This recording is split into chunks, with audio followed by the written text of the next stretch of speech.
Elephant, इसको हिंदी में क्या बोलते हैं? हाथी।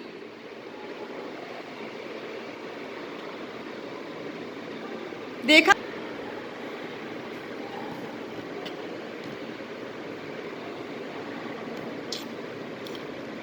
ये क्या है? चींटी, एंट। ओके, इन दोनों की कहानी सुनने वाले हैं हम आज, हाथी और चींटी की। चलिए, एक छोटी सी चींटी थी, है ना, उसका नाम था चिंकी। क्या नाम था उसका? चिंकी। चिंकी रोज सवेरे उठती और अपना खाना ढूंढने के लिए जंगल में चली जाती, है ना। हम लोग को भूख लगती है तो हम खाना खाते हैं कि नहीं खाते? खाते हैं ना। वैसे चींटी को भी भूख लगती तो वो सुबह सुबह उठकर कहाँ जाती थी? अपना खाना ढूंढने के लिए जंगल में चली जाती थी। बाकी सारी चींटियाँ भी उसके साथ जंगल में जाती थी, है ना। और जिस जंगल में वो चींटी रहती थी, उसी जंगल में एक बहुत बड़ा हाथी रहता था। सभी उसको मोटू कहते थे। क्या कहते थे सभी हाथी को?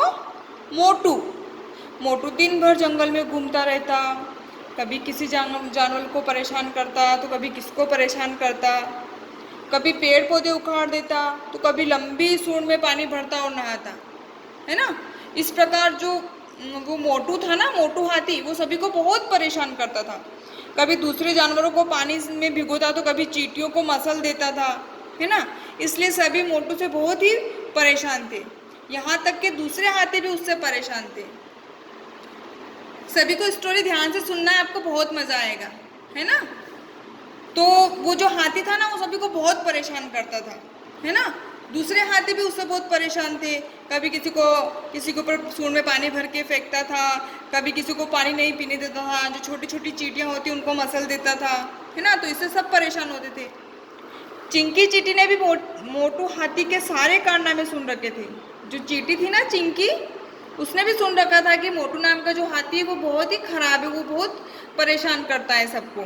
इसलिए चिंकी को एक दिन मोटू के पास, जो चिंकी थी वो मोटू के पास गई और बोली, मोटू भाई, आप दूसरों को सताते हो, ये बात ठीक नहीं है, आपको ऐसा नहीं करना चाहिए। तो उसने उसको समझाया। किसने? चींटी ने हाथी को समझाया कि आप दूसरों को परेशान करते हो ना, ये बात गलत है, हमें कभी किसी को परेशान नहीं करना चाहिए, गलत बात है। तो मोटू बोला, चुप रहे चींटी, इतनी सी जान और मुझे समझा रही है, जानती नहीं मैं कौन हूँ, मैं तुझे भी मार सकता हूँ, चल भाग यहाँ से। किसने बोला? मोटू हाथी ने। क्या बोला? इतनी सी तो है, छोटी सी। चींटी देखी है आपने? छोटी सी होती है ना, बिल्कुल। और हाथी कितना बड़ा होता है? बहुत बड़ा होता है। तो उसने क्या बोला कि इतनी सी तो जान है और मुझे समझाने आई, छोटी सी तो है अभी, चल जा यहाँ से, और अगर नहीं जाएगी तो मैं तुझे भी मार दूंगा, इतना मैं शक्तिशाली हूँ, इतना बलवान हूँ कि मैं तुझे भी मार सकता हूँ। चींटी बोली, तुम्हारी दादागिरी नहीं चलेगी, मैं भी शेर जी से कह दूंगी। हाथी हंसकर बोला, शेर से क्या कहेगी, वो तो मेरे दम पर ही जंगल का राजा है। चींटी बेचारी चुप हो गई और घास में जाकर छिप गई, है ना। इस प्रकार दोनों में बहुत सारी बहस हुई। चींटी बोली कि मैं ऐसा कर दूंगी, हाथी बोला मैं ऐसा करूंगा, ये वो सब बहुत बहस हुई। लेकिन मोटू हाथी जो था वो नहीं समझा। हाथी इधर उधर घूम रहा था। जो चींटी थी बेचारी वो मान गई और चुप हो गई। अब हाथी को क्या समझाए, वो तो ऑलरेडी बहुत ही बेकार था, किसी की बात नहीं सुनता था। तो वो एक दिन क्या हुआ कि घास में जाकर छिप गई। हाथी इधर उधर घूम रहा था, चींटी चुपके से हाथी के सूंड में घुस गई और हाथी मजे में चल रहा था। चींटी सूंड के अंदर घुसती ही गई। फिर एक दिन क्या होता है कि चींटी को बहुत गुस्सा आया, तो उसने क्या करा कि जो हाथी के सूंड होती है ना, हाथी के सूंड देखी है हम लोगों ने, बहुत लंबी मोटी होती है ना। तो जो चींटी है ना, वो उसके सूंड में एक दिन घुस जाती है ना। अब चींटी ने हाथी को काटना शुरू कर दिया। हाथी परेशान होने लगा। उसने अपनी सूंड जोर जोर से पटकी, फूंक मारी, मगर कोई जुगत भी काम नहीं आई, है ना। उसने बहुत कोशिश करी, इधर पटका उधर मारा कि चींटी को बाहर निकालूं, लेकिन चींटी तो उसके अंदर घुसने लगी उसकी सूंड में और उसको परेशान करने लगी।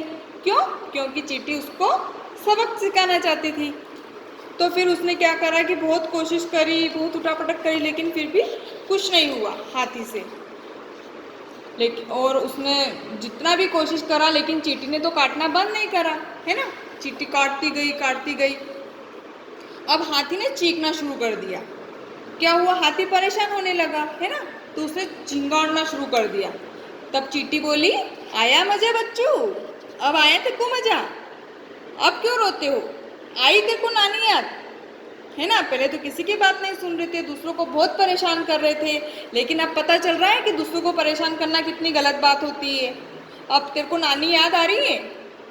तो चींटी हाथी को काटती रही काटती रही। हाथी गिर पड़ा और बोला फिर, चींटी रानी माफ़ करो मुझे माफ़ करो, अब मैं किसी को नहीं सताऊंगा और किसी को भी परेशान नहीं करूंगा। वो मान गया, है ना, और किसी को भी छोटा नहीं समझूंगा। हाथी ने क्या बोला कि मुझे माफ़ कर दो, अब मैं कभी किसी की बातों में नहीं आऊँगा, किसी को परेशान नहीं करूँगा, किसी को सताऊँगा भी नहीं, और मेरी वजह से किसी को कोई तकलीफ नहीं होगी, है ना। फिर चींटी ने सोचा कि हाथी को अब अक्ल आ गई है शायद, है ना, तो उसने क्या करा, चींटी जो थी वो सूंड से बाहर निकल आई और बोली, हाथी दादा जमाना बदल गया है। हाथी ने सूंड उठाकर हामी भरी और अपने घर की ओर चला गया। क्या बोला चींटी ने कि अब जमाना बदल गया है और जो है सब अब कोई भी यहाँ पर छोटा नहीं है, सभी बड़े हैं, और कोई छोटा बड़ा शरीर से नहीं होता है, सभी छोटे बड़े अपने दिमाग से होते हैं। चाहे चींटी बोली कि चाहे मैं छोटी हूँ, लेकिन फिर भी मैं तुमसे ज़्यादा समझदार और ताकतवर हूँ, है ना, और ज़माना बहुत बदल गया है, कोई किसी से कम नहीं है, ठीक है, तो ये किसी को छोटा मत समझना। ऐसा करा तो फिर हाथी ने उसकी बात को मान लिया और फिर वो चला गया, और उसने उससे प्रॉमिस किया कि अब मैं आज के बाद कभी किसी को परेशान नहीं करूँगा। ओके, अब मैं आपसे क्वेश्चन पूछूंगी और आपको आंसर देना है, ठीक है।